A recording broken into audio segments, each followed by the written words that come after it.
Hello guys, today I will show how to make smooth turbulence displacement. Let's get start. First one, add adjustment layer. Add turbulence displacement in your effect panel. Add keyframe to the beginning and end of the video. Copy my settings. Now we don't make a hard graphic because we want a smooth view.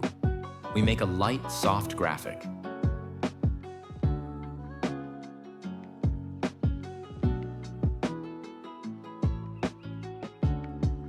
After that, we are adding new adjustment layers for two new effects.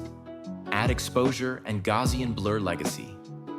Even though it usually doesn't matter, it would be better if you put the exposure on top of the blur layer. Copy my settings and graphs.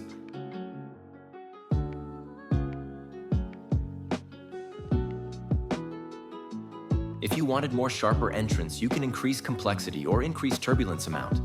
But low amount and high size turbulence with low complexity is best for smoothness, as you can see.